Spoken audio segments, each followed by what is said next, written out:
Hello my dear friends, welcome to my channel. ऐसे मैंने बहुत दिन से कुछ पोस्ट नहीं किया हूँ और कमेंट्स में देखा किसी ने इंक्वायरी ऐसे किए हैं कि like how was your interview experience. So let's discuss about that topic. पहले तो मैं अप्लाई किया था आइजर बरहमपुर में। मैं एक ही जगह अप्लाई किया था और उसके बाद एक शॉर्ट लिस्टेड मेल आया कि इतने सारे स्टूडेंट्स शॉर्ट लिस्टेड हुए हैं और दो इंटरव्यू डेट था कि ये दो में तुम्हारा फर्स्ट राउंड होगा और ये दिन में अगर फर्स्ट राउंड में सिलेक्ट हुए तो ये सेकेंड राउंड होगा। तो उसके बाद क्या हुआ, इंटरव्यू के कुछ ही दिन पहले कुछ मेल आया लाइक ये सारे सब्जेक्ट्स है, ये लैब्स है जो लेना चाहते हैं, स्टूडेंट्स एक्सेप्ट कर रहे हैं। ये एक्चुअली एक इम्पोर्टेंट चीज़ है। बहुत बार क्या होता है, स्टूडेंट्स ऐसे ही आ जाते हैं बिना देखे कि किसी में वैकेंसी है, कोई इस बार एक्सेप्ट कर रहा है नहीं कर रहा है, आ जाते हैं। बट ऐसे बाद में लगता है कि नहीं, वो मतलब आने का ऐसे कुछ फ़ायदा हुआ नहीं। तो उसमें मेरा टॉपिक ऑफ इंटरेस्ट था, मेरा पहले से दो टॉपिक ऑफ इंटरेस्ट था, एक है कैंसर, एक है ट्यूबरकुलोसिस। बट जो सेकंड में आया था उसमें ट्यूबरकुलोसिस नहीं था और मैं तो ऐसे भी मेरा फर्स्ट प्रायोरिटी कैंसर ही था और मैंने कैंसर चूज किया। और कैंसर में डॉक्टर प्रभात कुमार परिड़ा जो कैंसर मेटास्टेसिस के ऊपर काम करते हैं, मैं उनको प्रिफरेंस में रखा कि लाइक उनके लाभ में ही मैं जाके काम करूँगा अगर हुआ तो। ये एक बहुत बड़ी चीज़ है। देन क्या हुआ, जस्ट इंटरव्यू से एक दिन पहले मैं और मेरी बहन आके बरहमपुर आ गए थे। तो मेरे आइजर बरहमपुर का ट्रांजिट कैंपस में मेरा फर्स्ट राउंड ऑफ इंटरव्यू हुआ। एक्चुअली मैं बहुत नर्वस था बिकॉज ये मेरा फर्स्ट ऑफलाइन इंटरव्यू है एंड बहुत सारे स्टूडेंट्स थे एंड सब ऐसे टैलेंटेड टैलेंटेड दिख रहे थे और मैं थोड़ा ऐसा पैनिक पैनिक हो गया था। तो फर्स्ट राउंड इंटरव्यू में मेरे मेरे सारे फेवरेट फैकल्टीज है थे उस दिन। एक है डॉक्टर प्रभात कुमार परिड़ा जो मेरा गाइड है, doctor Selvi ma'am, doctor Shanti Swarup sir, doctor Prasannajit sir, सारे मतलब बहुत बढ़िया फैकल्टीज हैं। एंड पहले मुझे बोले कि गिव योर इंट्रोडक्शन, मैंने इंट्रोडक्शन दिया। जब मैं इंट्रोडक्शन में बोला ना like I am from pharmacy and I have done only bachelor not master, सब थोड़ा कंफ्यूज हो गए। और वो बात भी ऐसा ही है कि लाइक ये एक रिस्क फैक्टर है, एक स्टूडेंट ने मास्टर नहीं किया है, उसको सिलेक्ट करना है, वो फिर डिफरेंट फील्ड से है, not from biological science, from pharmaceutics like pharma science.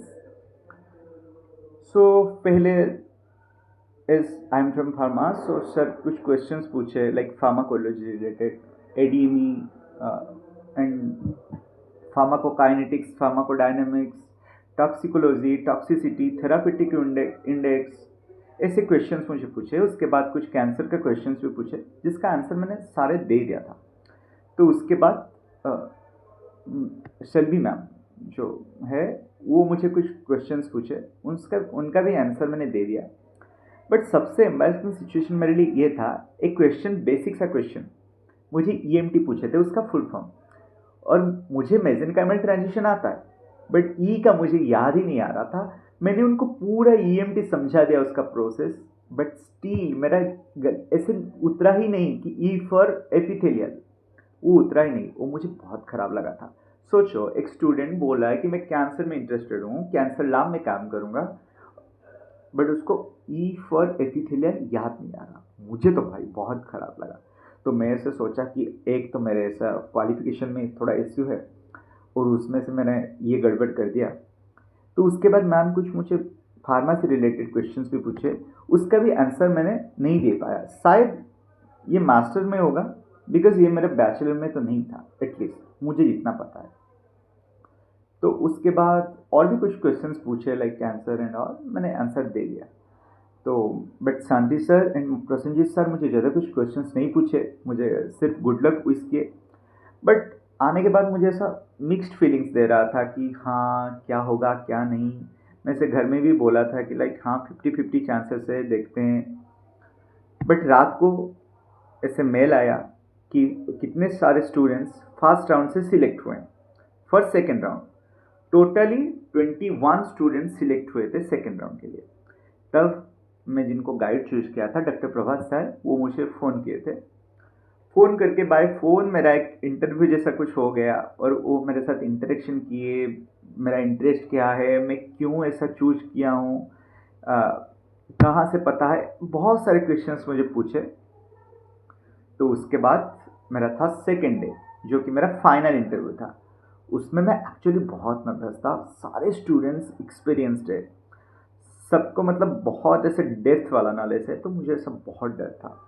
और पैनल में इतने सारे फैकल्टीज बैठे हैं, एंड अगेन मुझे बोले कि लाइक गिव योर इंट्रोडक्शन। फिर उसके बाद बोले कि अरे ऐसे कैसे, तुम बिना मास्टर में कैसे पीएचडी। तो मैं और प्रभात सर को बताए कि लाइक हाँ ऐसे कुछ चेंजेस हो चुका है, कुछ सीएसआर का ऐसे अपग्रेड हुआ है, तो ऐसे बोले। बट मुझे कुछ क्वेश्चंस नहीं पूछे ऑनेस्टली। 21 स्टूडेंट्स में जिन जिन जिन लोगों के पास एक्सटर्नल फेलोशिप था, जैसे मेरे पास सीएसआर जयदेव था, उन लोगों को कुछ क्वेश्चंस नहीं पूछे। तो मुझे इतने में सिर्फ तुम्हारा प्रेफरेंस बताओ। मैंने एक में प्रभात कुमार परिडा सर के नाम दिया था, दो में मैं प्रसन्नजीत मंडल सर के नाम दिया था, एंड तीन में मैं भावना तिवारी मैम के नाम दिया था। और तीन में वो बोले कि like Bhavna ma'am is not accepting students this year, so मैं टोटली दो ही प्रेफरेंस दिया था। देन मैं आ गया तो थोड़ा ऐसे खुश भी था कि लाइक मेरे मैं जितना कर सकता था कर लिया। अगर मुझे कुछ क्वेश्चन पूछते और मैं ना दे पाता वो अलग बात है, बट मेरे हाथ में जितना था मैंने वो कर लिया। और मुझे ऐसे मिक्स्ड फीलिंग्स आ, मतलब मिक्स्ड नहीं, पॉजिटिव फीलिंग्स आ रहा था कि लाइक हाँ हो सकता है। बिकॉज ऐसे मिला था मुझे कुछ, मतलब ऐसे बॉडी लैंग्वेज से ऐसा कुछ सिग्नल्स मिला था लाइक हाँ हो सकता है, there is chance. Then sir मुझे बाद में कॉल भी किए थे, बिकॉज 21 स्टूडेंट्स से 18 स्टूडेंट्स सर को प्रेफरेंस में दिया था, जो कि बहुत बड़ी बात है। उनमें से वो मुझे चूज करेंगे, उनके लिए भी एक रिस्क है। देन जब मेरा फाइनल आया मेल, उससे कुछ दिन पहले सर से फ़ोन करके फिर से कुछ पूछे कि लाइक क्या क्या पढ़े थे एंड ऑल। बिकॉज वो सारे गाइड ऐसे करते हैं कि स्टूडेंट्स से बार बार इंटरेक्ट करते हैं। मेरा ज़्यादा इंटरेक्शन नहीं हुआ था, बट तब हुआ था कि लाइक हाँ हाँ ऐसा है। एंड फाइनली सर मुझे पॉजिटिव दे दिए कि रेस्पॉन्स दिए कि हाँ तुम्हें आ जाएगा।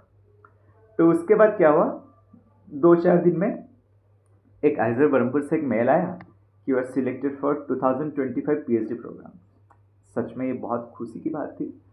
देन उसके बाद कुछ एडमिशन वाला वो वाला आया, बट इंटरव्यू का एक्सपीरियंस इसी तक ही था। And thank you so much, Tata.